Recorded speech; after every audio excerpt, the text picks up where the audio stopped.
என்னது? இதான் நம்ம தாம்பரத்துல வாங்கியிருக்கிற இடம். மெயின் ரோட்ல இருந்து நேரா வந்தா இந்த இடத்துக்கு வந்துருவான். இந்த இடத்துல மவுண்டன், இந்த இடத்துல தோப்பு, இந்த இடத்துல தோட்டம், இந்த ரெண்டு இடத்துலயே குழந்தைங்க விளையாடுற சறுக்கு விளையாட்டு தூரி, இந்த டூ சைட்லயே குளம். இந்த இடம் அது என்ன? அதான் உங்களுக்கு சமாதி வைக்கிற இடம். ஏய், மாடல் பாருங்க. இது பிடிச்சிருந்தா சொல்லுங்க. பின்னால ஓகே சொல்லுங்க. எனக்கு கஷ்டமா இருக்கு. அது பிடிக்கலையா? இத பாருங்க. இதுல மணிமண்டபம் கட்டலாம். இந்த ரெண்டு லேடிஸ் பொம்மையும் வித்தவுட் துணி.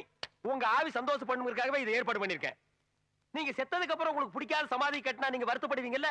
அதனாலதான் நீங்க உயிரோடு இருக்கும் போதே உங்களுக்கு பிடிச்சமான சமாதி கட்டுறதுக்கு இந்த ஏற்பாடு பண்ணிருக்கேன். உலகத்திலேயே தனக்கு சமாதி இப்படித்தான் இருக்குன்னு சொல்லிட்டு சாக போற முதல் ஆளு நீங்க தான். இதெல்லாம் ஹிஸ்டரி. பின்னால பேசுவாங்கல்ல. இப்பவோ அப்பவோ, இன்னைக்கோ நாளைக்கோ, இந்த நிமிஷமோ அடுத்த நிமிஷமோ நீங்க சாக போறது உறுதி.